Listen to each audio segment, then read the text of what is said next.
जय हिंद दोस्तों, मैं नवीन शर्मा आप सभी का स्वागत करता हूं। आशा करता हूं आप सब एकदम अच्छे हैं, एकदम बेहतरीन हैं। एक बार सारे प्यारे दोस्त बताएंगे आप सब कैसे हैं। उम्मीद करूंगा बहुत अच्छे होंगे, बहुत बेहतरीन होंगे। और प्यारे बच्चे, एप्लीकेशन पर आपकी ये पूरी क्लास है। आज क्लास यूट्यूब पर नहीं है, ठीक है। तो एप्लीकेशन पर सभी दोस्तों का बहुत स्वागत है। और मैंने आपसे कहा था प्यारे बच्चे कि जो हम इतिहास पढ़ रहे हैं, ये 45 दिन में हम जो पढ़ने वाले हैं, ये दरअसल में एक विषय नहीं है। हम सभी विषयों को, ज्योग्राफी को हम विषय मान सकते हैं, मैथ को हम विषय मान सकते हैं, हिंदी को हम विषय मान सकते हैं, लेकिन इतिहास हमको जीवन जीना सिखाता है। अगर हम इतिहास को बहुत ध्यान से पढ़ते हैं तो प्यारे बच्चे, हमारी जीवन शैली में भी एक परिवर्तन आता है, हमारी लाइफ स्टाइल में एक परिवर्तन आता है और हम सीखते हैं। सबसे ज़्यादा सीखने का जो ये विषय है ना, मैंने आपसे कहा था आप सिर्फ सीखते रहना और परीक्षा में प्रश्न आप दोस्त बना करके आओगे, ठीक है। तो भैया शुरू करेंगे। आज का हमारा टॉपिक है वैदिक सभ्यता, और पिछली क्लास हम पढ़ रहे थे सिंधु घाटी सभ्यता, ठीक है। अब आप लोग समझेंगे कि भैया सिंधु घाटी सभ्यता का क्या हुआ, तो उसके बारे में आज भी इतिहासकार ये रिसर्च कर रहे हैं कि सिंधु घाटी सभ्यता नष्ट कैसे हुई। तो बहुत सारे इतिहासकारों का ये मत है कि सिंधु घाटी सभ्यता बाढ़ की वजह से नष्ट हो गई। एक फ्लड आई सिंधु घाटी में और उस बाढ़ से वो नष्ट हो गई, यानी दब गई। लेकिन बहुत सारे इतिहासकार कहते हैं इतना बड़ा क्षेत्रफल किसी बाढ़ से दब जाना यह संभव नहीं है। तो ऐसा क्या हुआ होगा? तो एक मत निकल करके आया कि आर्य आए। आर्य मतलब विदेशी। आर्य आए, आर्यों ने आक्रमण किया, वो भी एक कारण माना गया कि आर्यों का जो ये आक्रमण है, तो आर्यों ने जो अपने से पहली सिविलाइजेशन थी, जो आर्यन सभ्यता से पहले सिंधु घाटी सभ्यता थी, तो उन्होंने उसको नष्ट किया होगा, मिटाने की कोशिश की होगी, जैसे दुश्मन दुश्मन को मिटाने की कोशिश करता है। तो आज तक भी ये पक्का कोई प्रूव नहीं है कि सिंधु घाटी सभ्यता का जो विनाश हुआ, जो खत्म हुई, वो डिस्ट्रॉय हुई, उसका क्या रीजन था, ठीक है। तो शुरू करेंगे प्यारे बच्चे आज की क्लास को हम लोग। आज की क्लास शुरू होती है हमारी वैदिक सिविलाइजेशन से। वैदिक सिविलाइजेशन हम इसको इसलिए बोलते हैं क्योंकि इस समय किसका ज्ञान हमको मिलता है? वेदों के बारे में, नॉलेज। वेद का अर्थ होता है नॉलेज। वेद मतलब नॉलेज। 4 वेद सभी जानते होंगे आप, ऋग्वेद, सामवेद, अथर्ववेद, यजुर्वेद। नहीं जानते हैं तो जान जाएंगे, ठीक है। अच्छा, आगे देखेंगे। यहां पर एक बात देखते हैं। जो वैदिक सिविलाइजेशन है उसको हम 2 हिस्सों में बांट करके प्यारे बच्चे पढ़ते हैं। एक तो प्री वैदिक पीरियड है आपका, पूर्व वैदिक काल। पूर्व का मतलब क्या होता? भूतपूर्व प्रधानमंत्री, पहले। तो वेदों के जो पहले का, जब वेद नहीं लिखे गए, तो उससे पहले का जो काल है वो पूर्व वैदिक काल है। लेकिन जैसे जैसे ये अपने खात्मे की तरफ आया तो यहां पर वेद भी लिखे गए, इसीलिए इस काल को फिर हम लोगों ने ऋग्वेदिक काल भी कहा। सबसे महत्वपूर्ण है प्यारे बच्चे इनका टाइम पीरियड, टेन्योर, कब से कब तक। तो लगभग यहां तक सिंधु घाटी सभ्यता का समय था 1750 तक, लेकिन उसके बाद के समय को 1500 ईसा पूर्व से लेकर के 1000 ईसा पूर्व तक पूर्व वैदिक काल, और उसके बाद के समय को, जो पूर्व वैदिक काल के बाद का समय है, उसको हम उत्तर वैदिक काल कहते हैं, ठीक है। सर मेरे कमेंट शो नहीं हो रहे। प्यारे बच्चे, आप सिर्फ अपना कमेंट देख सकते हैं और कमेंट मत करना, है ना। सिर्फ आप अपनी पढ़ाई पर ध्यान दें। जो बच्चे कह रहे हैं ना कमेंट्स तो नहीं होते, तो प्यारे बच्चे आप सिर्फ अपना कमेंट देख सकते हैं एप्लीकेशन में। बाकी बातचीत अलाउड नहीं है कि दूसरे का कमेंट आप देखो, उसको रिप्लाई करो, तो यहां पर आपको नहीं पता चलेगा कि भैया पूजा है, सोना है, तो इसलिए फोकस करें यहां पर, इसलिए वो बंद किया गया है, ठीक है। आएंगे वापस। तो बात समझे, वैदिक सभ्यता को कितने हिस्से में बांटा गया? कमेंट सेक्शन में बोले एक बार। 2 में, एक उत्तर वैदिक काल और एक पूर्व वैदिक काल। पूर्व वैदिक काल 1500 से 1000, और उत्तर वैदिक काल 1000 से लेकर के 600 ईसा पूर्व। यह बड़ा महत्वपूर्ण काल है उत्तर वैदिक काल, क्योंकि उत्तर वैदिक काल में क्या होगा, यहां पर 600 ईसा पूर्व के आसपास लोहे का प्रयोग शुरू हो जाएगा। क्या शुरू होगा? Use of iron. आपको याद है सबसे पहले मानव ने कौन सी धातु प्रयोग की थी? तो क्या बताया था मैंने आपको? क्या बोलोगे भैया? पहले तांबा, तांबे के बाद में फिर सिंधु घाटी के समय पर कांसा प्रयोग किया गया, सिंधु घाटी सभ्यता को कांस्य युगीन सभ्यता बोलते हैं। और कांसे के बाद में वैदिक काल में किसका प्रयोग हुआ? लोहे का उपयोग। और लोहे का उपयोग हुआ ये हमको कहां से पता चलता है? इसके जो एविडेंस है, इसके जो प्यारे दोस्त एविडेंस हैं, ये मिले हैं अंतरजी खेड़ा से। कहां से मिले हैं? अंतरजी खेड़ा। अंतरजी खेड़ा कहां है भैया जी? ये एटा में है। यूपी के एटा वालों, तुम्हारे यहां से मिले लोहे के साक्ष्य। ठीक है, तो ये लोहे का उपयोग हुआ इसमें। और 600 ईसा पूर्व में दो चीजें और होंगी, बड़ा क्वेश्चन पूछा जाता है कॉम्पिटिटिव एग्जाम्स में, महाजनपदों का उदय। अब आप कहेंगे महाजनपद क्या थे जी? महाजनपदों को अंग्रेजी में भी महाजनपद ही कहते हैं, राइज ऑफ महाजनपदाज। तो ये महाजनपद क्या थे? जैसे आज आप देखते हैं देश में कितने स्टेट हैं? 28 राज्य हैं, 8 केंद्र शासित प्रदेश यूनियन टेरिटरी हैं। उसी तरह मेरे दोस्त उस समय महाजनपदों की संख्या 16 हुआ करती थी। मैं आपको महाजनपद पढ़ाऊंगा, ठीक है। महाजनपदों का उदय, और महाजनपदों के उदय के साथ में बौद्ध धर्म और जैन धर्म का विकास। बौद्ध धर्म और जैन धर्म का विकास ये भी कब हुआ? 600 ईसा पूर्व में हुआ।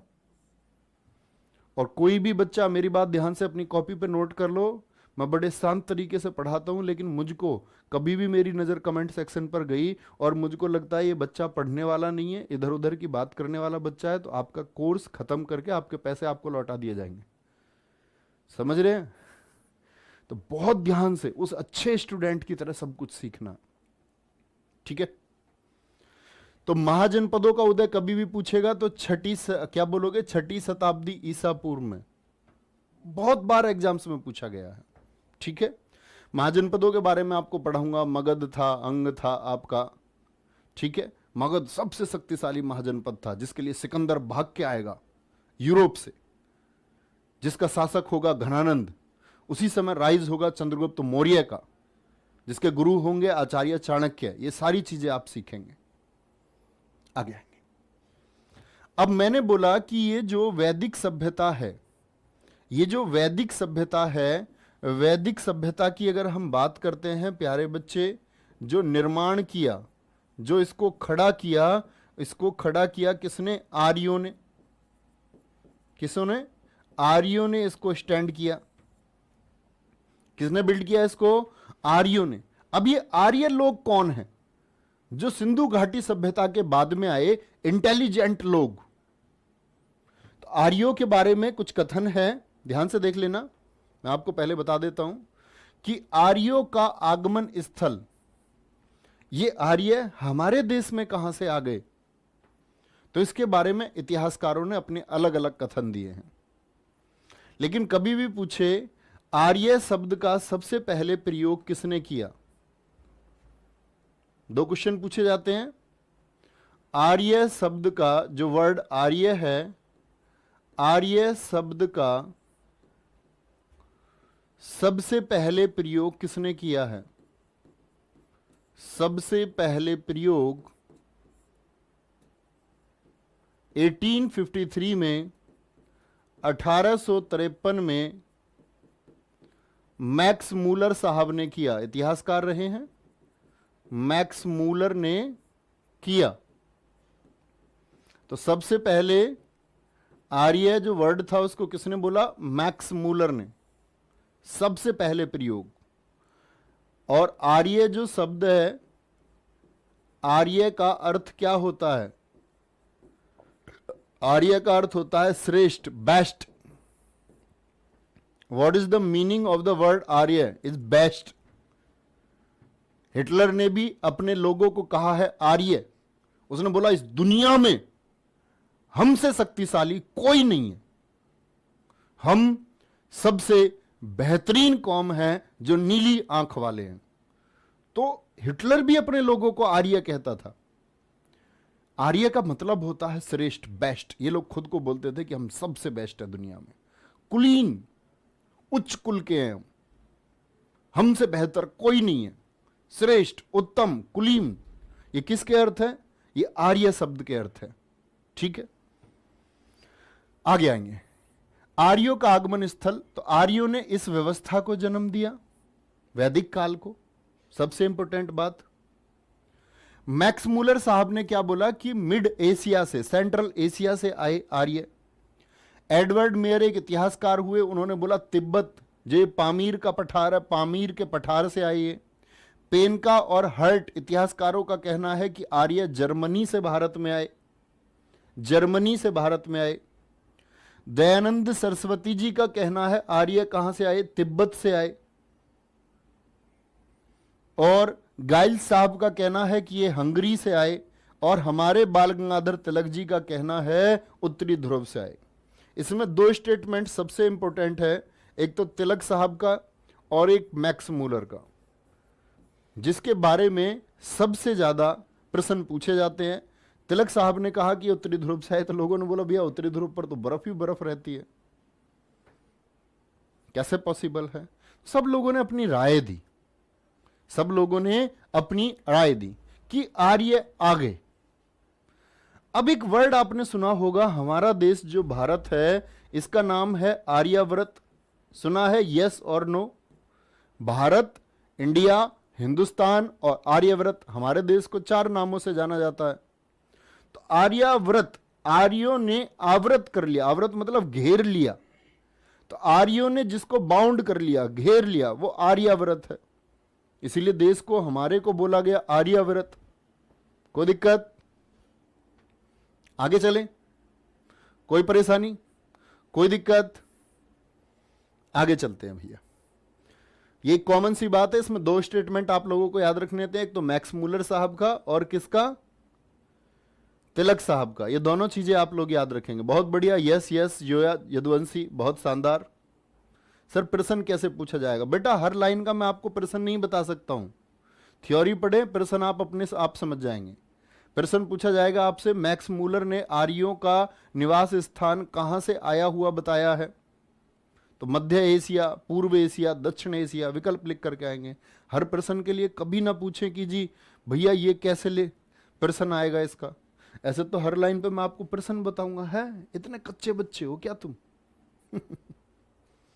आर्यों का पंचजन, पंचजन का क्या मतलब था? जैसे कोई भी समाज बनता है, कोई भी सभ्यता बनती है, तो उसमें एक लेयर होती है। जैसे आपके यहां गांव है भाई, पहले तो आपका घर होगा, घर घर मिलकर के क्या बन गया? फिर गांव बन गया। गांव के बाद में फिर क्या बनता है? आपकी तहसील बनती है।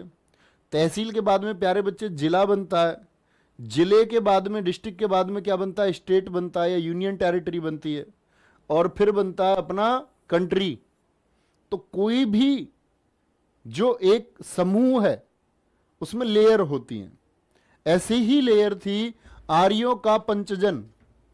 सबसे पहले क्या बोलेंगे? सबसे पहले होता था इसमें कुल, टोटल नहीं, कुल। सबसे छोटी इकाई कौन सी थी? Smallest unit of Aryan culture. सबसे छोटी इकाई का क्या नाम था? कुल। सबसे छोटी इकाई को कुल कहते थे। कुल से मिलकर के बनते थे गांव। कुल मतलब परिवार, जानते हो ना, रघुकुल, भगवान श्री राम का परिवार। कुल से बना ग्राम, ग्राम से विश्व, विश्व से बनता था जन, जिसको जैसे आप जनपद बोलते हैं, डिस्ट्रिक्ट बोलते हो, और जन के बाद में बनता था राष्ट्र। तो सबसे बड़ी इकाई कौन सी थी? संरचना की सबसे बड़ी इकाई, भैया क्या हमसे पूछेगा बड़ा छोटा? नेवर। आपसे पूछेगा आर्यों का जो समाज था वो कितने भागों में विभाजित था? आपको बोलना है 5। कुल, ग्राम, विश्व, उसके बाद जन, और फिर राष्ट्र होता था। फिर क्या बोलोगे? फिर राष्ट्र होता था। ठीक है, कोई भी दिक्कत? चलो भाई। सर आर्य मूल रूप से कहां से आए? नगेंद्र यादव जी पूछ रहे हैं। जो प्रमाणित है, प्रमाणित कहीं से नहीं, प्रमाणित नहीं हुआ है आर्य कहां से आए हैं। ठीक है सर, आर्यव्रत तो आपने बता दिया, ये भी बताएं हिंदुस्तान नाम कैसे पड़ा? अभी आर्य की बात चल रही थी, जब हिंदुस्तान की बात आएगी वो हिंदी भाषा में सिखाया जाता है कि जो सिंधी लोग आए ना, तो सिंधी जो हैं वो से को है बोलते हैं। तो सिंधु का जो स्थान था उनको उन्होंने कहा हिंदुस्तान, और सिंधी बोलने वाले लोगों को उन्होंने क्या बोल दिया, धीरे धीरे धीरे से नहीं बोल पाए तो हिंदी बोल दिया। तो सिंधु के नजदीक रहने वाले लोगों को उन्होंने सिंधुस्तान की जगह क्या परिचय दिया, हिंदुस्तान। चलेंगे भैया, तो क्या बात समझे, पहले घर, घर के बाद में गांव, और आज जो आपकी तहसील बनती है, तहसील ये विश्व हो गया, विश्व के बाद में जन बनता था, जन, जनपद, महाजनपद भी थे बने यही, और फिर ये नेशन में कन्वर्ट हो गया। जन, जन क्या है, ये जनपद है, जनपद, ठीक है। ये विश्व इच्छा मत समझ लेना, कभी पता चले इच्छा समझ रहे हो, कोई दिक्कत, बहुत बढ़िया, कोई परेशानी। भैया लोहे के साक्ष्य कहीं और से भी मिले नहीं, भारत में अंतरजी खेड़ा से। लेकिन अगर हम इतिहासकारों की बात पर जाएं तो कुछ इतिहासकारों का यह कहना है कि लोहे का सबसे पहले प्रयोग दुनिया में वो हकामनी साम्राज्य ने किया। हकामनी साम्राज्य ने लोहे के बारे में सबसे पहले प्रयोग किया। हकामनी कौन है, तो ये मैं आपको बताऊंगा जब भारत पर विदेशी आक्रमण बताऊंगा, तो हकामनी भारत पर आक्रमण करने आए थे, ये बात आप वहां समझ जाएंगे, ठीक है। अच्छा, अब आते हैं पूर्व वैदिक काल पर। पूर्व वैदिक काल का एक बार टाइम पीरियड बताएं सारे बच्चे, कमेंट की जरूरत नहीं है, सिर्फ आप सोचे चीजों को, ऐसा नहीं आप हर चीज के लिए कमेंट कर दें। टाइम पीरियड आप कहेंगे भैया पूर्व वैदिक काल था 1500 ईसा पूर्व से लेकर के 1000 ईसा पूर्व, ठीक है। अब इन लोगों के हम कल्चर की बात कर रहे हैं, लोग दरअसल में थे कैसे, कौन लोग हैं, ये आर्य लोग हैं। कौन है ये, आर्यंस हैं, आर्य। अब प्रश्न आता, आर्य थे मांसाहारी, शाकाहारी या सर्वाहारी, तो आप क्या बोलेंगे, ये सर्वाहारी थे जी, यानी मांस भी खाते थे और शाक सब्जी भी खाते थे। प्रश्न पूछा जाता है जो आर्यों का खाद्य पदार्थ था उसका क्या नाम था, करब। या पूछ लेता है आर्यों या वैदिक सभ्यता में करब क्या था, खेलने की चीज थी, कोई खाने की चीज थी, या उनके मकान का नाम था, तो ये क्या था, एक खाद्य पदार्थ था। जौ के दलिया को ये क्या कहते थे, दलिया जानते हो, नहीं, जैसे गेहूं का कर लेते हैं, गेहूं को भून करके सुबह मम्मी देती होंगी तुमको छाछ में या दूध में, गांव में लोग खाते हैं ज्यादा। यवांगू, यव किसको कहते थे, जौ। अब जिन बच्चों ने हिंदी भाषा पढ़ रखी है वो कहेंगे भैया यव तो संस्कृत का शब्द है, संस्कृत का, ठीक है, और इसको तत्सम बोलते हैं। तो ये आर्य थे, आर्यों की जो भाषा थी वो संस्कृत ही थी दोस्त। जैसे आपकी अलग अलग होंगी, आप में से जो लोग पश्चिम बंगाल से होंगे उनकी भाषा बंगाली होगी, उत्तर प्रदेश बिहार वाले हिंदी बोलते हैं, बिहार उत्तर प्रदेश में भोजपुरी बोली का मिक्स हो गया आपका, अवधी भी है, बिहारी भी है, मैथिली भी है, ठीक है। तो ऐसे अलग अलग। अब बच्चा सोचो कोई महाराष्ट्र से हमारा दोस्त क्लास देख रहा है वो मराठी का हो गया, तो ऐसे ही आर्यों की भाषा कौन सी थी, वो संस्कृत थी, ठीक है। आगे चलेंगे। आर्यों ने धन्व किस शब्द को कहा है, मरुस्थल को, डेजर्ट को, धन्व। अगन्या गाय को कहा है, अगन्या मतलब ना मारे जाने योग्य, ना मारे जाने योग्य, यानी ये भी गाय को ना मारे जाने योग्य में रखते थे कि भाई गाय को नहीं मारना चाहिए, आर्यों का यही मत था, ठीक है। पारावत किसको कहा है, समुद्र को, आप जानते होंगे संस्कृत में कहा जाता है। वेकनाट सूदखोर, जो ब्याज पे पैसे उठा देता, जानते हो ब्याज पे पैसे उठाने वाले को यूजरर बोलते हैं, जिसको हम, जो मोटा ब्याज खा लेता है पैसे दे करके लोगों को, ठीक है। सूदखोर। उर्वरा, उर्वरा किसको बोलते थे, कृषि भूमि जो एग्रीकल्चर लैंड था। और सोमरस किसको बोला इन्होंने, पवित्र पेय को, पवित्र पेय को। सुरा, शराब, विस्की, सोच रहे हो ये पैक भी मार देते हैं लोग, पवित्र पेय तो माना गया, लेकिन इसको साथ में इन्होंने बोला त्याज्य पदार्थ, इसको छोड़ देना चाहिए, ये घर का नाश कर देती है। तो इसके बारे में पहले से स्टेटमेंट था आर्यों का कि ये पवित्र तो है, राजा आदि लोग इसका बहुत इस्तेमाल करते थे, लेकिन आज तो लोगों के पास खाने के लिए नहीं है, तो भी गली में घूम रहा है ऐसे इधर उधर होके। तो वो क्या है? तो इन्होंने कहा ये त्याज्य पदार्थ है, त्याज्य पदार्थ है, कोई दिक्कत, कोई परेशानी। अब एक बच्चे का बड़ा अच्छा क्वेश्चन है। एक बच्चे ने कहा कि आर्य ये गाय, क्या लिख रहे हैं, सुना है गाय खा देता। हाँ, ऐसे स्टेटमेंट भी सामने आए हैं कि आर्य पूजा करते थे और ना मारे जाने योग्य इसको समझते थे, लेकिन यदि मर जाए किसी स्थिति में तो ये मांसाहारी थे, तो ये गाय का मांस खा लेते थे आर्य। लेकिन सभी इतिहासकार इस बात से सहमत नहीं है। ठीक है, आगे चलेंगे। वप्ता किसको बोलते थे ये लोग? वप्ता, नाई को वप्ता। वस्त्र, वस्त्र कैसे पहनते थे ये? सूती और ऊनी, और साथ में मृग चर्म, मृग जानते हो ना, हिरण, डियर, उसकी खाल के बने हुए वस्त्र। भाषा कौन सी थी? आर्यों की संस्कृत थी। बहुत इंपॉर्टेंट है, न जाने कितनी बार, अनेक बार क्वेश्चन पूछा गया है। जो आर्यन सभ्यता थी उसकी भाषा कौन सी थी? संस्कृत थी। ठीक है, लिपि का बहुत अधिक इनको ज्ञान नहीं था, लेकिन भाषा कौन सी थी बोलते थे? ये संस्कृत। ठीक है, कोई दिक्कत, कोई परेशानी? सर पीडीएफ मिलेगी? बेटा आपको 4 दिन में यही नहीं पता चला पीडीएफ मिलेगी? मिलेगी। ठीक है, चलो भाई। अब ये जो आर्य थे, घुमक्कड़ लोग, तो क्या बोलते? भारत के थे। आप लोगों के दिमाग में एक इमेज बनाए आप।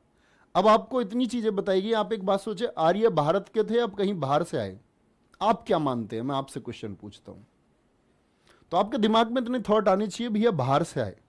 तो बाहर से आए तो इनको कहा गया घुमक्कड़, घूमते रहे इधर से इधर, इधर से इधर।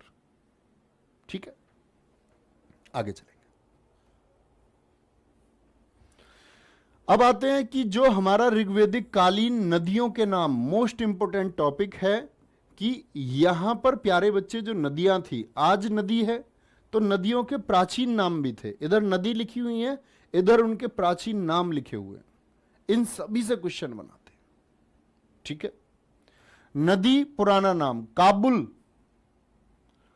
काबुल, कुभा, काबुल को क्या बोलते थे? कुभाबी और कुंभाबी। काबुल का पुराना नाम कुंभा। सिंधु का पुराना नाम हीरब और सिंध दोनों है, हीरब और सिंध दोनों है। ऐसे ही प्यारे बच्चे हम बात करते हैं झेलम।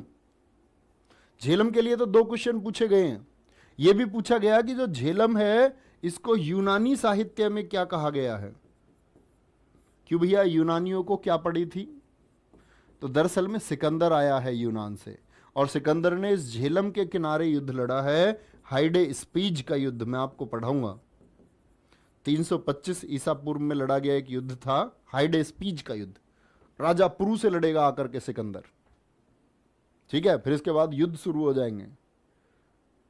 बड़ा मजा आएगा आपको उसको पढ़ने में। मजा तो मैं कह रहा हूं, ये जो हम पढ़ रहे हैं ना पिछले 3-4 दिन से, ये इतिहास के सबसे बोरिंग टॉपिक है।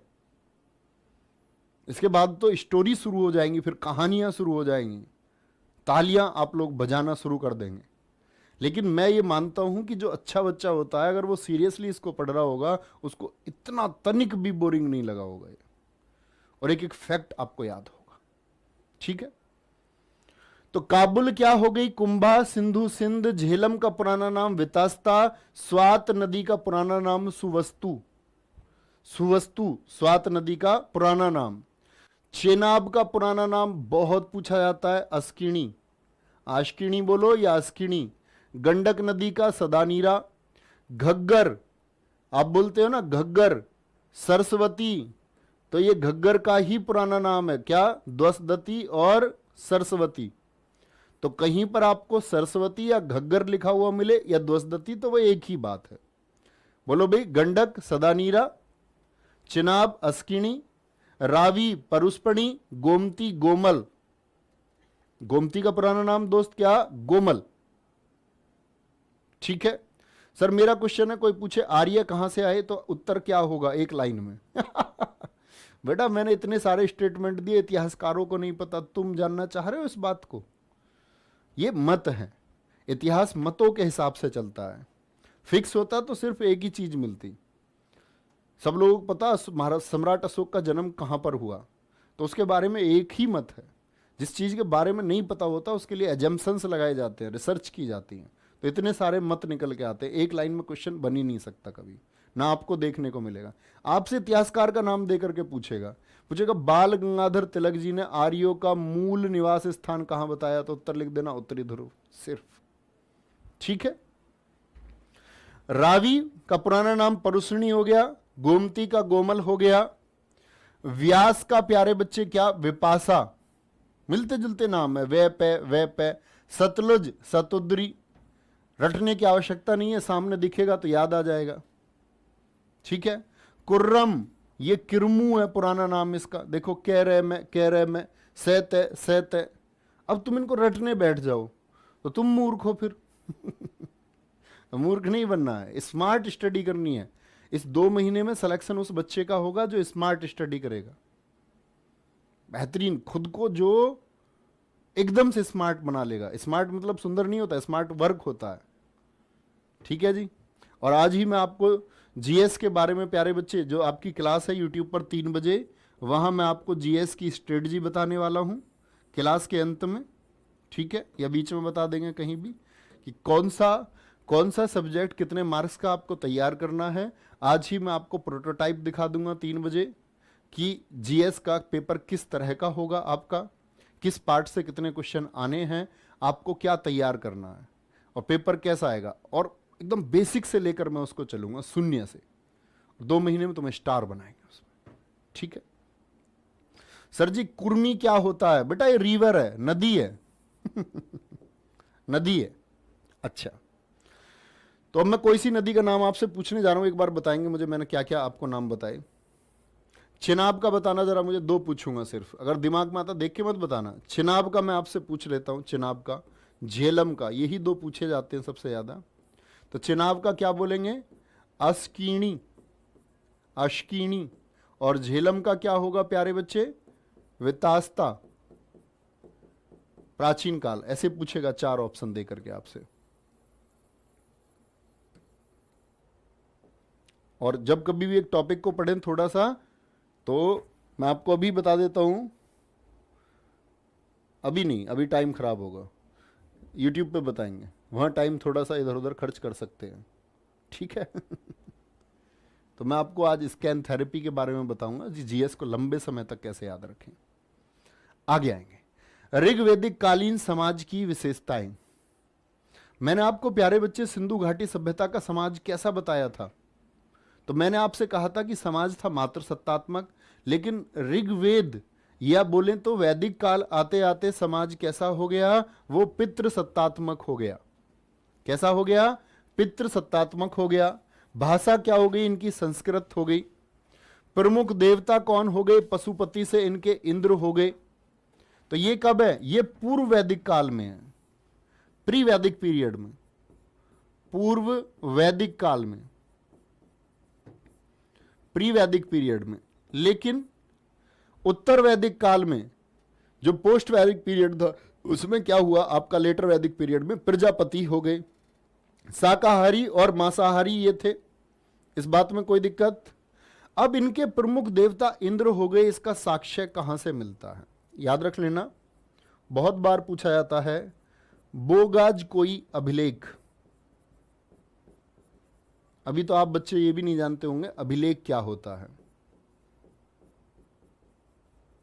आप एक चीज सोचें, आप ये चाहते हैं आपका जो पोता या पोती है वो आपकी किसी चीज के बारे में पढ़े, तो कैसे आप उसके लिए छोड़ करके जाएंगे?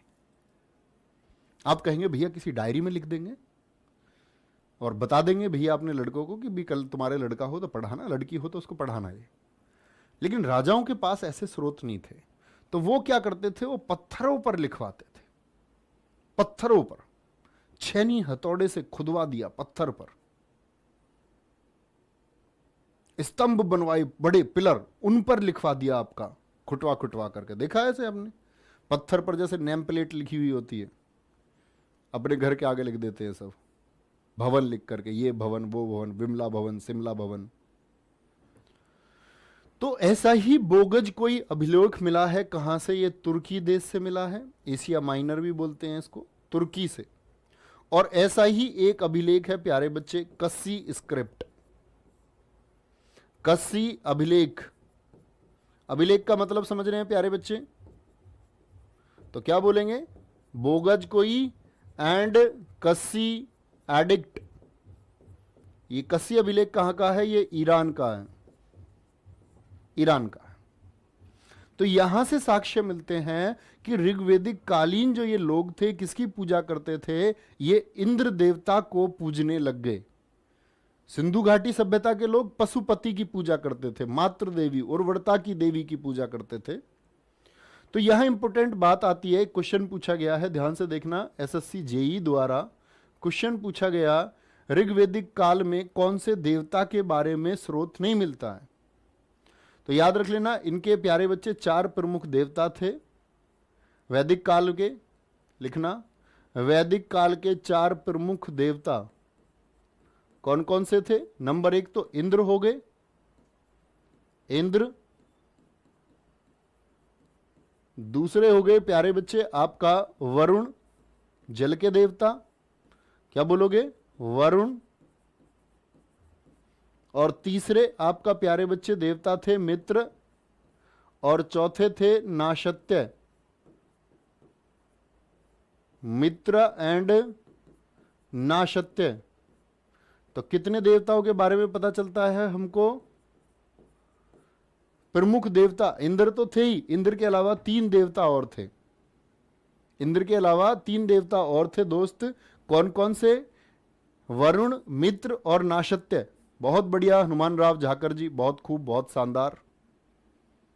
विकास, Abhishek Singh, love you to मेरे दोस्त। ठीक है, यहां तक की बात में कोई दिक्कत? आगे आएंगे। भक्षी, शाकाहारी, मांसाहारी, हम बता चुका आपको, आगे आएंगे। अब जो ऋग्वेद है ना दोस्त, ऋग्वेद, तो ऋग्वेदिक कालीन है, तो ऋग्वेद में इंद्र का कितनी बार नाम आया है? 250 बार। आर्यन सभ्यता थी तो याद रख लेना, आर्य शब्द कितनी बार आया है? आर्य शब्द का प्रयोग हुआ है 33 टाइम्स, 33 बार। जो आर्य वर्ड है, जो आर्य शब्द है। अग्नि का कितनी बार नाम आया है? 200 बार। विष्णु भगवान जी का 100 बार। भगवान शिव जी देखो प्रमुख देवता नहीं थे, इनका कुल 3 बार नाम आया है। सिंधु नदी का, जिसको क्या बोलते हैं, हीरब या हिरण्यवी नाम से इसका नाम आया है 55 बार। लेकिन क्या सिंधु को इन लोगों ने सबसे पवित्र नदी माना? नहीं, इन्होंने जिस नदी की पूजा की वो सरस्वती थी। उसका नाम बेशक कम आया है, नाम 50 बार आया है, लेकिन पूजनीय कौन थी इनके लिए? इनके लिए सबसे ज्यादा रेस्पेक्टेबल रिवर कौन सी थी? वो सरस्वती थी। तो इंद्र 250, अग्नि 200, विष्णु 100, शिव 3 और सिंधु नदी का 55 बार। तो बहुत पूछा जाता है, क्या पूछा जाता है कि भैया जो सबसे बार अधिक नाम लिया गया है कौन से गॉड हैं? तो इंद्र भगवान हैं, जिनका नाम सबसे ज्यादा लिया गया है, ये कभी नहीं भूलें। यमुना नदी का कितनी बार नाम लिया गया है? 3 बार। सबसे ज्यादा बार सिंधु 55, गंगा जी का नाम सिर्फ 1 बार लिया है, यानी इनके लिए पवित्र नदी नहीं थी आर्यन के लिए। अभी गंगा जी सबसे पवित्र हैं। सरस्वती नदी क्या बोलोगे? इन लोगों ने सबसे पवित्र मानी है, और कितनी बार नाम आया है सरस्वती नदी का? 50 बार। बात को समझे? तो ऋग्वेद में हम पूछ रहे हैं कि किन किन शब्दों को इन लोगों ने प्राथमिकता पर रखा। तो आप कहेंगे इंद्र इनके लिए सबसे प्रिय थे, अन्य देवता थे वरुण, मित्र, नाशत्य, लेकिन सबसे ज्यादा बार इन्होंने नाम लिया है किनका? इंद्र देवता का। 200 बार अग्नि देवता का, विष्णु भगवान जी का भी 100 बार नाम लिया है, भगवान शिव का 3 बार। नदियों में सबसे ज्यादा कौन? सिंधु 55 बार और सरस्वती 50 बार, लेकिन सबसे पवित्र है। गंगा जी का नाम कितनी बार आया है वेदों में? तो ऋग्वेद में आप कहेंगे 1 बार आया है। ठीक है सर जी, ये कैसे पता चला? बेटा ऋग्वेद आज भी है, वेदों की जो मूल प्रति है वो आज भी भंडारकर जो रिसर्च इंस्टीट्यूट है हमारा पुणे में, वहां रखी हुई है। ठीक है, तो आप पढ़ना जब लगे आपको समय है। मजा आ गया, बहुत बढ़िया। कपिल गुजर मेरे दोस्त, बहुत सही। Jitendra Kumar ji, too much, thank you. तो क्या बोलेंगे? सरस्वती नदी सबसे पवित्र है। सर पंजाब से हूं, पहली बार तैयारी कर रहा हूं। दोस्त कभी ना कभी कोई ना कोई पहली बार तैयारी करता है, ठीक है। सर इंद्र को पुरंदर भी कहा जाता है क्या? भैया पर्यायवाची शब्दों में पढ़ेंगे दोस्त, ठीक है। आगे आएंगे, आगे चलेंगे भाई। अब आते हैं हम वैदिक साहित्य पर। जो वैदिक साहित्य है हमारा वो किस तरह लिखा गया? तो यहां पर एक शब्द लिखा हुआ है उपनिषद, वेदांत। तो आप कहेंगे भैया वेदों का तो अंत हो गया। अंत क्यों कह रहे हैं इसको? क्योंकि ये सबसे बाद में लिखे गए। क्या लिखे गए? ये सबसे बाद में लिखे गए। सबसे पहले रचना हुई थी, याद रख लेना, लिखने का क्रम। जो हमारे ग्रंथ हैं ये महत्वपूर्ण, जो जीवन के आज भी सब लोग पढ़ रहे हैं। हम लोग रामायण से, महाभारत से, गीता से दूर हैं, लेकिन आज यूरोपीय पढ़ रहे हैं उनको, क्योंकि कहते हैं बिजनेस हो चाहे या कंपटीशन हो या कोई भी एक ऐसा फील्ड हो जहां पर आपको कामयाबी पानी है, तो वो उस हर एक चीज का सॉल्यूशन दिया गया है। पहले वेद, फिर ब्राह्मण लिखे गए, फिर आरण्यक लिखे गए, और आरण्यक के बाद प्यारे बच्चे फिर उपनिषद लिखे गए। तो ये वेदों के सबसे अंत में लिखे गए हैं, इसीलिए इनको बोलते हैं हम वेदांत। तो सबसे पहले ज्ञान दिया गया, वेद सबसे पहले लिखे गए। ब्राह्मण कोई व्यक्ति नहीं है, ये ग्रंथ लिखे गए। ये किसको समझने के लिए? वेदों को समझने के लिए। जब लगा वेदों की भाषा जटिल है और लोग नहीं समझ पा रहे, तो उनको समझने के लिए ब्राह्मण ग्रंथ लिखे गए। ब्राह्मण ग्रंथ के बाद में फिर वन में, अरण्य का मतलब होता है जंगल। जो छात्र वन में गए अध्ययन के लिए, सब कुछ छोड़ करके वेदों को समझने के लिए, फिर उन्होंने रचनाएं की आरण्यक की। लेकिन जब आरण्यक के बाद भी लोगों को समझ में नहीं आया और गुरु और शिष्य की बहस हो गई। जैसे आरण्यक क्या है, मैं आपको जो कुछ भी बता रहा हूं, सिंधु घाटी सभ्यता मैंने आपको पढ़ाई, तो आपने नोट्स बनाए, तो वो नोट्स बनाना है आरण्यक। अब आप नोट्स बनाओगे और कहीं डाउट होगा तो मुझसे ही तो पूछोगे। तो ये गुरु और शिष्य के बीच की बहस है उपनिषद। उपनिषद का अर्थ होता है, एसएससी द्वारा पूछा गया क्वेश्चन है, उपनिषद। उप मतलब आ और निषद मतलब निकट। किसके निकट आ? गुरु के निकट आ।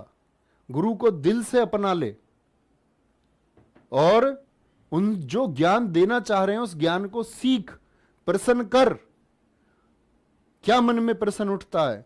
तो वो गुरु और शिष्य के बीच का जो कन्वर्सेशन है वही उपनिषद है, ठीक है।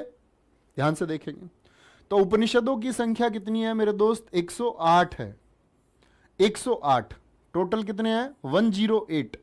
लेकिन कभी भी पूछे आपसे, नोट कर लेना साइड में कहीं, मुख्य उपनिषद कितने माने गए हैं, मेन उपनिषद कितने हैं, तो आप कहेंगे मुख्य उपनिषदों की संख्या भैया जी 13 मानी गई है।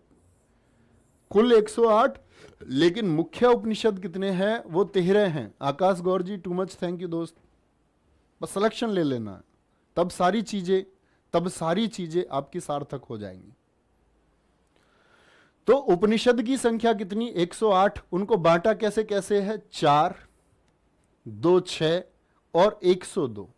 ऐसे क्यों बांटा है? तो प्रोज जानते हो, प्रोज गद्य, हिंदी भाषा वाले समझते होंगे गद्य, कि कोई चीज कविता के रूप में जब होती है तो उसको बोलते हैं हम क्या? पद्य। वर्स बोलते हैं उसको। पोइट्री के रूप में जब हो तो पद्य, और जब पोइट्री ना हो तो गद्य। तो सिर्फ गद्य में कितने उपनिषद लिखे गए हैं? तो आप कहेंगे भैया जी सिर्फ गद्य में लिखे गए हैं, क्या बोलोगे? 4। कितने उपनिषद ऐसे हैं? क्या बोलोगे? कितने उपनिषद ऐसे हैं प्यारे बच्चे? क्या है? ठीक है, नहीं, ये तो गलती कर दी हमने। नहीं भैया, ऐसा थोड़ी हो सकता है। नाम ठीक है। देखो ये लिखा हुआ है कठ, यहां से ये नाम एक गलत लिखा हुआ है, मैं इसको नाम को ठीक कर देता हूं एक बार, रुकना थोड़ा सा।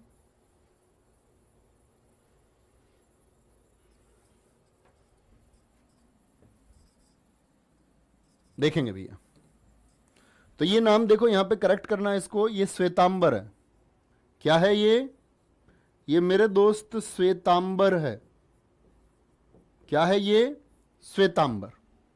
ठीक है, कोई भी दिक्कत? तो क्या बोलेंगे? गद्य के हैं आपके कौन कौन से? गद्य के कौन कौन से हैं आपका? कठ उपनिषद है, ईश उपनिषद है, नाम है इनके। कठ उपनिषद, ईश हो गया, श्वेतांबर हो गया और मैत्रेयणी हो गया। मैत्रेयणी हो गया। ठीक है, कोई भी दिक्कत? और अगर हम बात करें आपकी सिर्फ पद के कितने हैं, तो क्या बोलेंगे? पद के सिर्फ 2, पद के बाकी सारे हो गए 102। ये पोइट्री में लिखे गए हैं, कविता के रूप में। ठीक है, और गद्य और पद्य के कौन कौन से हैं? जो गद्य और पद्य दोनों में हैं, प्रोज और पोइट्री दोनों में हैं, वो सिर्फ 2 हैं, पर्शियन उपनिषद और केन उपनिषद। तो सिर्फ गद्य में कितने हैं प्यारे बच्चे? उनकी संख्या 4 है। क्या बोलेंगे? कठ, ईश, श्वेतांबर और मैत्रेयणी। जो गद्य और पद्य दोनों में हैं वो कितने हैं? वो 2 हैं, पर्शियन और केन। और सिर्फ पद्य में कितने हैं? 102। ठीक है, इनसे क्वेश्चन कैसे बनेगा? एक तो संख्या इनकी कभी नहीं भूलना, मुख्य जो 13 बताए वो कभी नहीं भूलना। पूछेगा सिर्फ गद्य में कितने उपनिषद हैं? 4। ऐसे कितने उपनिषद हैं जो गद्य और पद्य दोनों में भाषा में है? तो क्या बोलेंगे? 2 हैं। और जो सिर्फ और सिर्फ पद में, बाकी बचे हुए 102 हैं। ठीक है, और याद रखना मेरी इस बात को, कोई भी ऐसी रचना जो गद्य और पद्य दोनों में हो जाए, गद्य और पद्य दोनों में, उसको हम बोलते हैं चंपू रचना। कैसी? चंपू। यानी कि प्रोज और पोएट्री दोनों का मिक्सचर किसी रचना में हो तो उसको चंपू बोला जाता है। ठीक है, कोई दिक्कत? आगे चलेंगे। बहुत बढ़िया, नेक्स्ट आगे आएंगे। अब उपनिषदों में क्वेश्चन बनता है, सबसे बड़ा उपनिषद कौन सा है? सबसे बड़ा उपनिषद कौन सा है? तो वो क्या नाम है? बड़ा किसको बोलते हैं हिंदी में? वरहद। वरहद मतलब बड़ा। वरहद तो याद करने की आवश्यकता ही नहीं है। वरद आरण्यक, वरद आरण्यक उपनिषद। अब ये उपनिषद मैंने बताया, इसमें बहस दी गई है, उपनिषद में सवालों के जवाब दिए गए हैं। तो याज्ञवल्क्य जो भारतीय इतिहास के एक महान विद्वान हुए, गार्गी, मैत्रेयी, मैत्रेयी तो पत्नी भी बनी है बाद में आपका किसकी? याज्ञवल्क्य की। इन दोनों का जो संवाद है, जैसे याज्ञवल्क्य को दुनिया में सबसे विद्वान माना गया, बोले कोई चुनौती देने वाला नहीं था। तो एक बार यज्ञ में जब ये बैठे तो कोई इनके लिए चुनौती स्वीकार करने को तैयार नहीं। तो राजा का यज्ञ था, तो वहां पर गायें थी, तो याज्ञवल्क्य ने कहा गायों को हाँक कर ले चलो, कोई चुनौती देने वाला नहीं है। तब गार्गी आई, गार्गी ने चुनौती दी। तो गार्गी को भारतीय इतिहास की सबसे विदुषी महिला कहा गया। तमसो मा ज्योतिर्गमय कहां से लिया गया है? सुना है आपने? तमसो मा ज्योतिर्गमय, तमस बोलते हैं अंधेरे को। हे क्या बोलते? मां हमें अंधेरे से ज्योति यानी कि उजाले की तरफ ले चलो। अस्तो मां सदगमय, अस्तो मां सदगमय, असत्य से सत्य की तरफ हमको लेकर के चलो। प्रार्थना कर रहे हैं भगवान से। ओम शब्द, ओम शब्द कहां से लिया गया है? यह बृहदारण्यक उपनिषद से लिया गया है। ठीक है, कोई दिक्कत? आगे चलेंगे, बोलेंगे बहुत बढ़िया। दिखाएंगे भैया। निशांत कुमार यादव कह रहे सर मेरे सब समझ में आ रहा है, आपको बहुत धन्यवाद। अरे मेरे दोस्त, ये आपका इंटेलिजेंस है प्यारे बच्चे। देखो, हम लोगों की सबकी शक्ति एक जैसी होती है। जैसे बच्चों के दिमाग में एक चीज भरी जाती है उसके घर में या सब जगह कि बे कमजोर बच्चा है, होशियार बच्चा। दरअसल में ऐसा कुछ नहीं होता। जो अध्ययन के लिए तैयार हो जाए, जो चीजों को समझने के लिए खुद को तैयार कर ले, और कहते मस्तिष्क जैसा आप सोचते हैं ऐसा ही काम करता है। आपने ये मन बना लिया कि मुझको ये चीज समझनी है, तो वो सबसे ज्यादा आसान तरीके से और सबसे पहले समझ में आएगी। गणित आपको टफ लगता है, लेकिन आपने वो विचारधारा दिमाग में बनाई हुई है, इसलिए परेशान है। ठीक है। ऐसे ही प्यारे बच्चे, सबसे छोटा उपनिषद कौन सा है? वो मांडूक्योपनिषद है, नाम याद रखेंगे। सत्यमेव जयते को कौन से उपनिषद से लिया गया है? मुंडक उपनिषद से लिया गया है। सत्यमेव जयते, सत्य की ही सदा विजय होती है, सत्य ही सदैव जीतता है। समझते हैं ना आप इस बात को? आपको सिर्फ ईमानदार रहना है, चिंता करनी है अपने परिवार की, चिंता करनी है आपको समाज की। अच्छा नागरिक वही होता है। भगवान श्री राम जब जंगल पहुंचे वनवास के बाद में, तो सबसे पहली मुलाकात किससे हुई? वन देवी से। वन देवी ने पूछा कि तुमको क्या चाहिए? तो भगवान श्री राम ने ऐसे हाथ जोड़ करके कहा कि इस रास्ते में, इस जंगल में, जिस रास्ते से चल करके मैं आया हूं, उसमें जो कांटे हैं उन कांटों को हटा देना। तो वन देवी ने बोला कि तुम तो आ चुके हो, तुम तो आ चुके हो। जो कांटे तुमको चुभने थे, तुम्हारी प्रिय पत्नी सीता बहुत प्रेम करते थे सीता जी से, उनको कांटे चुभ चुके, लक्ष्मण जी को कांटे चुभ चुके, फिर ये किसकी चिंता तुम कर रहे हो? उन्होंने कहा मेरे पीछे पीछे मेरा प्रिय भाई भरत आएगा, वो जो आएगा ना पीछे, उसको कांटे नहीं लगने चाहिए। तो मेरे दोस्त, आपके जितने भी छोटे भाई बहन हैं, माता पिता हैं, जो परेशानी वो झेल रहे थे, उसकी चिंता तुमको करनी होगी। आप आगे चलेंगे, आप जिम्मेदारी लो अपने परिवार की, और उन सब लोगों के लिए सुगम एक अच्छा रास्ता आप लोग बनाओ। उन लोगों को कांटे फील नहीं होने चाहिए। यही मनुष्यत्व है कि आपके अपने लोग सेफ फील करें, आपके साथ सुरक्षित महसूस करें आपकी वजह से। तो ये तुमको करना होगा। बहुत अच्छे से सीखने का ये प्रोसेस है जिसमें आप चलते रहें। कठोपनिषद, इसमें यम और नचिकेता का संवाद है। नचिकेता, यम। नचिकेता आपने सुना हो, छोटी क्लासेस में पढ़ाया जाता था, बहुत सवाल करता था। इसके पिताजी ने यज्ञ करवाया, इसने पिताजी से इतने प्रश्न पूछ लिए, इतने प्रश्न पूछ लिए, पिताजी परेशान हो गए। अंत में इसने पूछा कि यज्ञ में जो ये आपका मतलब बोलते हैं यज्ञ में, ये किसको दोगे, ये किसको दोगे, ये किसके लिए? पिताजी परेशान हो गए। बोला पिताजी मुझे किसे दोगे? तो पिताजी ने कहा तुझे दिया जाएगा, किसको? यमराज को। तो एक जिंदा जीवित व्यक्ति, बच्चा जिद करके यमराज के पास पहुंच गया। तब यमराज ने उसको ज्ञान दिया, मृत्यु का ज्ञान, जीवन का ज्ञान। तो कहते हैं जिसके अंदर जिज्ञासा है, जानने की इच्छा है, वो सब कुछ प्राप्त कर सकता है। ऐसा ही उदाहरण था हमारे इतिहास का नचिकेता। ठीक है। मांडू अलग है प्यारे बच्चे, मुंडक अलग है, ये दोनों एक नहीं है। मांड्यूकोप है ये मुंडक है, वो मांड्यू है। भारतीय बच्चे जो वैदिक काल है उसमें संस्कार कितने बताए गए हैं? ये 16 संस्कार बताए गए हैं। विवाह के कितने प्रकार बताए गए हैं? बहुत बार पूछा जाता है। विवाह के 8 प्रकार, जैसे लव मैरिज हो गई, अरेंज मैरिज हो गई, तो विवाह 8 प्रकार के बताए गए हैं। ठीक है। और संस्कार कितने? 16। अब ये संस्कार मत पढ़ने लग जाना। तो बोलेंगे संस्कार, जैसे आप जब पैदा हुए तो सबसे पहले आपने गर्भ धारण किया, तो बोलते क्या? गर्भाधान संस्कार हो गया। स्त्री पुरुष संबंध वंश वृद्धि हेतु आप उत्तम पैदा हो, इसके लिए भी संस्कार किया जाता था, पुंसवन संस्कार। पढ़ना नहीं, ये सिर्फ आपको समझाने के लिए है। ठीक है। जात कर्म संस्कार, ये जब बच्चा पैदा हो जाता है तो सबसे पहले उसको शहद या घी चटाया जाता है।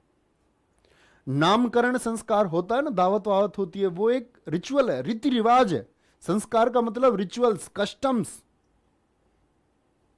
जो आप मनाते हैं। आप देखो हमारे, अगर हम बात करते भारतीय परंपरा या भारतीय संस्कृति की, तो व्यक्ति के मरने पर भी क्या होता है, एक संस्कार किया जाता, अंत्येष्टि संस्कार,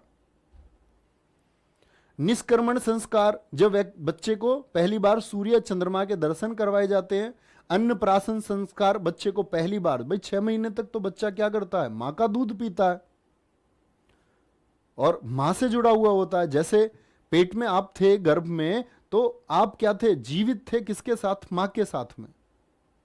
जो मां ने महसूस किया वो आपने महसूस किया। लेकिन पहली बार कभी आपको मां के दूध के बाद में अन्न खिलाया गया, अन्नप्राशन, मुंडन किया गया, घोटा करवा देते थे भैया, गंजा, बच्चा बड़ा रोता है तो बाल मुंडवा देना, ये क्या है, ये चूड़ा कर्म है। कान छिदवाते थे बच्चे का, कर्ण भेदन, अब तो नहीं है, ये सब कुछ बंद हो गया है। अब तो तब कान छिदवाते जब देखते हैं बच्चे का अपेंडिक्स का दर्द है, तो कान छिदवाने से अपेंडिक्स का दर्द नहीं होता। ठीक है, लड़कियां हमारे यहाँ छिदवाती हैं और लड़के जो हैं उनके कान अभी भी छिदे नहीं जाते। बहुत सारे बच्चे ऐसे छिदवाते भी हैं कान को। ठीक है, ईयर पियर्सिंग, यज्ञोपवीत संस्कार, जब जनेऊ धारण करता था व्यक्ति, ठीक है, शिक्षा के लिए जाता था। समावर्तन शिक्षा के लिए हो गया। ये अंतिम है, सारे नहीं लिखे हुए 16, कुछ प्रमुख है, अंतिम संस्कार है। पहली बार सब कुछ जान रहा हूं आचार्य जी मेरे दोस्त बहुत थैंक यू, सबको बहुत सारा प्यार। देखो हर बैच में, कोई भी बैच रहो अब तक या कुछ भी है, ये जो अत्यंत और असीम प्रेम तुम्हारा है ना दोस्त, ये सब कुछ करने को मजबूर कर देता है। और सीखने का प्रोसेस आप अपने अंदर रखिए, आप सब कुछ सीख जाएंगे, कोई दिक्कत। संस्कार कितने हैं भैया, 16 संस्कार हैं। अब आर्यों के बारे में जाने, आर्यों में जाति व्यवस्था थी या नहीं थी, जाति व्यवस्था थी या नहीं थी, बिल्कुल थी। लेकिन किसके आधार पर थी, कर्म के आधार पर। आज की तरह नहीं, लोगों ने एक दूसरे को कैसे बांट लिया, पहले थी ब्राह्मण, वैश्य, क्षत्रिय और शूद्र। शूद्र, ब्राह्मण वो व्यक्ति होता था जो शिक्षा लेता था या शिक्षा देता था, जैसे हम सभी, जो शिक्षा लेने या देने का काम कर रहा हो वो ब्राह्मण है। जो रक्षा, क्या बोलेंगे, जो रक्षा का काम करे, देश की सीमाओं को सुरक्षित करे, वो कोई भी व्यक्ति हो, वो क्षत्रिय था। वैश्य कौन लोग थे, जो व्यापार करते थे, व्यापारी लोग थे जो लेन देन करते थे। और शूद्र होते थे जो अपने काम में परफेक्ट था, जो कारीगर था, वो चाहे मैं हूं या कोई भी हो। तो किसके आधार पर थी, कर्म के आधार पर। लेकिन इन पाखंडी लोगों ने बोला कि देवताओं ने इसको बनाया, नहीं, इसको मनुष्यों ने जन्म दिया। पाखंडी लोगों ने इसको बांटा, किसके आधार पर, जन्म के आधार पर। तो शिक्षा लेने या देने का काम कोई कर नहीं रहा हो, बेशक चाहे वो चोर है या नीच है, गंदे कार्य करता है और खुद को ब्राह्मण कहे, नहीं, ब्राह्मण वो व्यक्ति जो लोगों को शिक्षित करे और खुद शिक्षित हो, जो शिक्षा लेने का, जिसके अंदर जिज्ञासा हो, जो क्षत्रिय है, जो अपने प्राणों की आहुति आगे देश के लिए देने के तैयार है, वो हर व्यक्ति क्षत्रिय है। मैं अगर अपने काम में एक्सपर्ट हूं तो मैं शूद्र हूं। कोई भी ऐसा व्यक्ति जो लेन देन करता है वो क्या था, आपका वैश्य था। यही परिभाषा उत्तम थी। तो बड़ा मतलब डेवलप समाज था इन लोगों का। पर्दा प्रथा नहीं थी, ऐसे नहीं घूंघट करा लिया इतना बड़ा और घूंघट में से गाली दे दी किसी ने अंदर से कौन रोकेगा भैया। पर्दा प्रथा नहीं थी, बाल विवाह नहीं होते थे। ऐसा नहीं हमारी तुम्हारी तरह कि भाई लड़की घर से भाग जाएगी पढ़ लिख ली तो। उनको ये नहीं पता जिसको भागना वो भाग जाएगी, वो शादी के बाद भी भाग जाएगी। तुम 13 साल की शादी करोगे, जिसको भागना है वो 25 साल की होगी तब भाग जाएगी। कैसे रोक सकते हो तुम इस चीज को। तो लोगों ने अपने दिमाग में गलत चीजें बिठा ली, खुद ही पुट कर ली। बोले लड़कियों की शादी जल्दी हो जानी चाहिए। और मैं संदेश देना चाहता हूं आप बच्चों के थ्रू आपके माता पिता को कि बच्चों को पहले आप एक बार कामयाब होने दें। आप नहीं तय कर सकते हैं कि ऐसा करने से ऐसा हो जाएगा। छुआछूत ये लोग बिल्कुल नहीं मानते थे कि इसके साथ खाने से, इसकी प्लेट में खाने से मैं भ्रष्ट हो जाऊंगा या हम भ्रष्ट हो जाएंगे। ये लोग इसको फॉलो ही नहीं करते थे, इनके लिए इंसान बराबर इंसान था। तो समझ रहे कितना डेवलप। आज से हम बात कर रहे हैं कब की, आज से 1500 ईसा पूर्व से 1000 ईसा पूर्व की, यानी आज से 3000 साल पहले के लोग इतने डेवलप थे। और आज के लोगों को देखोगे आप, गुटखा तंबाकू खा के आज के लोग पतन की तरफ जा रहे हैं। वो खोखले हो चुके हैं, उनके अंदर कुछ बचा नहीं है। वो सिर्फ एक घमंड में और एक दंभ में है कि ये व्यक्ति मुझसे नीचा है और ये व्यक्ति मुझसे ऊंचा है। मेरे दोस्त, मैं हर बैच में एक रिक्वेस्ट करता हूं कि आप वो व्यक्ति बनेंगे जो इस चीज में एक सुधार लेकर के आएंगे और खुद प्रण लेंगे कि भैया हम कभी इस बात को, छुआछूत जैसी चीजों को, जाति व्यवस्था जैसी चीजों को हम आगे नहीं बढ़ाएंगे। अगर आज तक भी आप फॉलो करते थे तो खुद से प्रण करें, तो आप मनुष्य हैं, नहीं तो आप नहीं हो। फिर इसके बाद आता है प्यारे बच्चे हमारा ऋग्वेद, जिसको हम कल से पढ़ना शुरू करेंगे। और कल हम चारों वेद और उनसे बनने वाले प्रश्न सभी पढ़ेंगे। ठीक है, टेलीग्राम आपका रात 8 बजे ओपन होता है। आप लोग मुझे जरूर बताएं क्लास आपको कैसी लगी।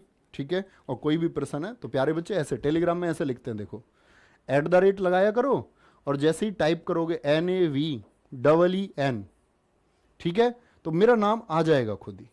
ठीक है, और जिन बच्चों को बात करनी है तो वो फिर आपका क्या बोलेंगे, यहां पर इंस्टाग्राम पर Naveen_Sharma_RWA, ये हो गया आपका इंस्टा पर। लेकिन इंस्टा पर मैसेज करोगे, मैं सीन नहीं करूंगा। इसका तरीका, जब बहुत गंभीर बात कोई हो और बात ही मुझसे आपको करनी हो तो आप स्टोरी टैग कर सकते हैं, मैं स्टोरी हमेशा चेक करता हूं। ठीक है, ये उस कंडीशन के लिए जब आपको अत्यंत आवश्यकता है किसी बात की। मैं आपके लिए हमेशा अवेलेबल हूं। हमेशा अपना ख्याल रखिए, किसी भी डाउट के लिए कोई भी बात है, बस आप लोग मेहनत करते रहिए और आगे बढ़ते रहिए। Thank you, bye bye, take care, जय हिंद, जय भारत, जय मां सरस्वती।